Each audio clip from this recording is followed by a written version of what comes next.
রাজধানীতে একদিকে চলছে পশু কোরবানি, অন্যদিকে বর্জ্য অপসারণ। এবার ঈদুল আজহায় বর্জ্য অপসারণ কর্মীদের কাজে যেমন গতি এসেছে, তেমনি সচেতনতা বেড়েছে সাধারণ মানুষের মধ্যেও।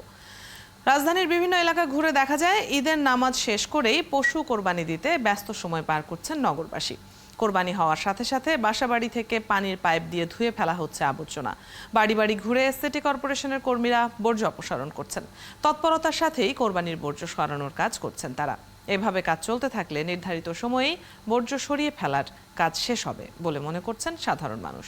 উত্তর সিটি কর্পোরেশনে প্রায় 13 লাখ পশু কোরবানি হয়েছে। 5 শতাধিক গাড়ি বর্জ্য অপসারণে কাজ করছে। রাত 8টার মধ্যে উত্তরের সব বর্জ্য পরিষ্কার করা হবে বলে জানিয়েছেন মেয়র আতিকুল ইসলাম। রাজধানী ঢাকার 2 সিটিতে পশু কোরবানির সঙ্গে চলছে বর্জ্য অপসারণের কাজ। বেলা 2টা থেকে বর্জ্য অপসারণের কাজ শুরু হয়। ঢাকা উত্তর ও ঢাকা দক্ষিণে 19,500-এর বেশি কর্মী নিয়োজিত আছেন হাট ও কোরবানি করা পশুর বর্জ্য অপসারণে। উত্তর সিটি 6 ঘন্টার মধ্যে এবং দক্ষিণ সিটি 24 ঘন্টার মধ্যে বর্জ্য অপসারণের ঘোষণা দিয়েছে। এ নিয়ে আরও জানবো, আমাদের সঙ্গে যুক্ত হচ্ছেন ঢাকা দক্ষিণ সিটি কর্পোরেশনের প্রধান বর্জ্য ব্যবস্থাপনা কর্মকর্তা নাসিম আহমেদ এবং আমাদের সহকর্মী রহিম রুমন আছেন এই মুহূর্তের খবরগুলো নিয়ে।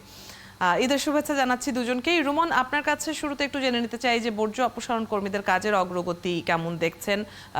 দিন গড়িয়ে সন্ধ্যা হয়েছে, সাধারণ মানুষের সচেতনতা কতটা বেড়েছে বলে আজ চোখে পড়েছে?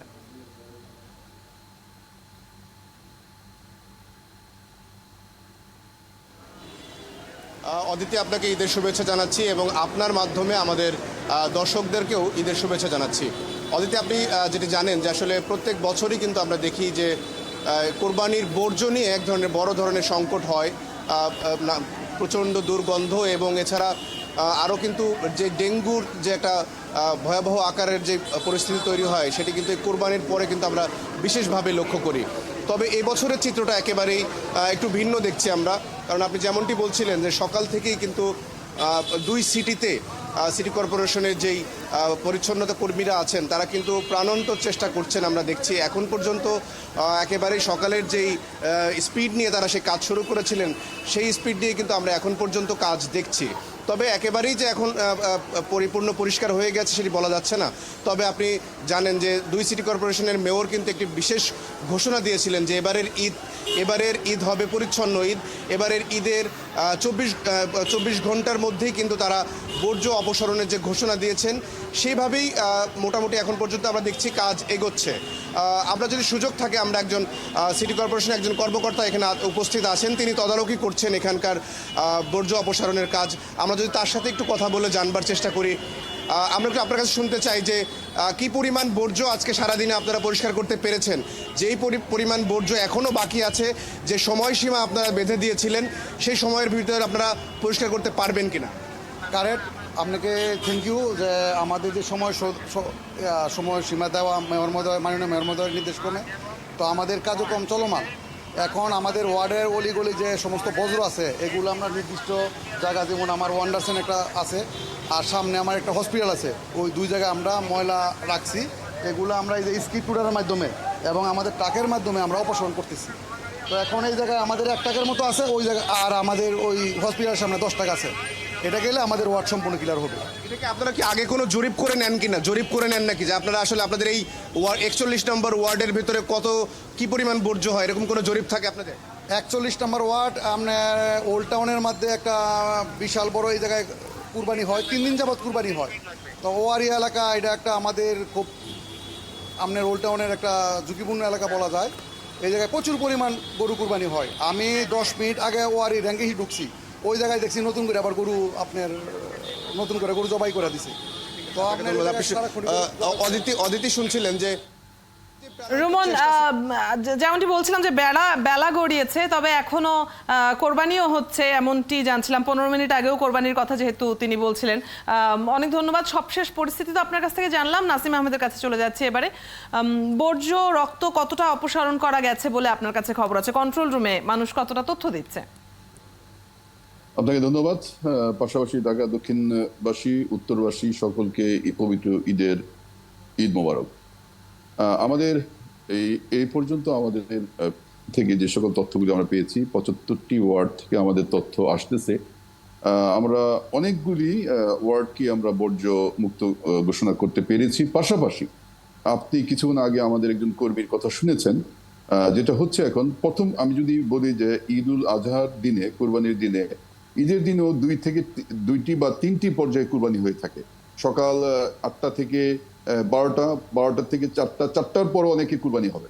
বিশেষ করে পুরান ঢাকাতে যেই এলাকার কথা আপনি শুনলেন, ওয়ারি, সেখানে কিন্তু অনেকেই 3টা 4টা কুরবানি দিয়ে থাকে, পশু কিনে থাকে। প্রথম দিন যারা সুযোগ পান, কষাই পান, তারা 2টা করেন, পরের দিন কিন্তু তারা তাদের পশু থেকে যায়, পরের দিন কুরবানি দেন, তার পরের দিনে কুরবানি দেন। এইটা একটা বড় চ্যালেঞ্জ আসলে। আমাদের কর্মীরা কিন্তু প্রথম পর্যায়ে যে সকল পশুগুলি কুরবানি হয়েছে সেগুলি পশু বর্জ্য কিন্তু অপারেশন শেষ করে ফেলছে। দ্বিতীয় পর্যায়ে সেগুলো শেষ পর্যায়ে, এবং আমাদের অনেকগুলি ওয়ার্ডে 100% হয়ে গেছে, অনেকগুলি 95-90%। আপনি আর একটু জেনে থাকবেন, আমরা কিন্তু আরেকটি কাজ পাশাপাশি জোর দিয়ে করছি, সেটা হাটের পশুর হাটগুলি বর্জ্য কার্যক্রম অপসারণ। ওইটা কিন্তু আমাদের দ্বিগুণ তাদের এগিয়ে যাচ্ছে। দুপুরের মধ্যে সেই বর্জ্য অপসারণের কথা বলেছিলেন আপনারা, কতখানি এখন পর্যন্ত হয়েছে? হাটের, আপনি কি পশুর হাটের কথা বললেন? হাটের বর্জ্য দুপুরের মধ্যেই অপসারণ করা সম্ভব হবে এমনটা বলেছিলেন। আগামীকাল দুপুরের মধ্যে, আজকে দুপুর না, আগামীকাল দুপুরের মধ্যে। এবং যেহেতু পুরান ঢাকার কথা এসেছে, আপনাদের যেই কর্মী রয়েছেন মাঠ পর্যায়ে যারা কাজ করছেন, তারা বলছেন যে 3 দিন ধরেও কোরবানি হয়। সেক্ষেত্রে আগামীকালকের ব্যাপারেও বর্জ্য অপসারণের জন্য নিশ্চয়ই কিছু প্রস্তুতি আছে আপনাদের। ডেফিনেটলি আপনাকে যদি বলি, যদিও মাননীয় মেয়র মহোদয় আমাদের 24 ঘন্টা সময় দিয়েছেন, তার অনেক পূর্বে আমরা এই কাজটি করে থাকি। ঈদের দিনের কুরবানি পশু বর্জ্যটা আমরা গতবারের যে রেকর্ড, আমরা 11 ঘন্টায় আমরা অপারেশন করেছিলাম, এবং সেকেন্ডে দ্বিতীয় দিনে যে কুরবানিটা হয় সেই পশুর বর্জ্যগুলো আমরা 6 থেকে 7 ঘন্টার মধ্যে আমরা অপারেশন করতে সক্ষম হয়েছিলাম। তৃতীয় দিনে কিছু হয়, সেটা বেশি তেমন একটা এই করোনা থ্রেট না শহরবাসীর জন্য। সেটার সাথে সাথে আমাদের পিসিএসপি কর্মীরা যারা থাকেন, আমাদের পরিচ্ছন্ন কর্মী যারা থাকেন, আমাদের সিআই যারা থাকেন, তারা এটার সাথে সাথে অপারেশন করে ফেলেন। এটাতে কোনো তেমন একটা সমস্যা না। আমাদের সেকেন্ডেতে যেটা আমাদের আগামীকালের চ্যালেঞ্জ যেটা, সেটা পশুর হাটটাকে সম্পূর্ণ বর্জ্যমুক্ত করা আমাদের জন্য বড় চ্যালেঞ্জ, এবং পশুর হাটটাকে বর্জ্য মুক্ত করা। তবে ঢাকায় যারা বসবাস করেন, মানে কোরবানির সময়টাতে যারা অবস্থান করেন, তাদের জন্য এটা একটা বেশ একটা স্বস্তির ব্যাপার হয়েছে যে এখন অল্প সময়ের মধ্যেই বর্জ্য ব্যবস্থাপনা সুচারুরূপে সম্পন্ন হয়। সেক্ষেত্রে আপনাদের ধন্যবাদও প্রাপ্য। আর একই সাথে ধন্যবাদ জানাচ্ছি আজকে আমাদের সাথে যুক্ত হবার জন্য। ঢাকা দক্ষিণ সিটি কর্পোরেশনের প্রধান বর্জ্য ব্যবস্থাপনা কর্মকর্তা নাসিম আহমেদের সাথে কথা হচ্ছিল কোরবানির বর্জ্য অপসারণে এখন পর্যন্ত যে অগ্রগতি দক্ষিণ সিটিতে, সেই সম্পর্কে আমরা জানছিলাম। সহকর্মী রহিম রুমনও যুক্ত হয়ে সবশেষ পরিস্থিতির খবরাখবর জানিয়ে দিচ্ছিলেন।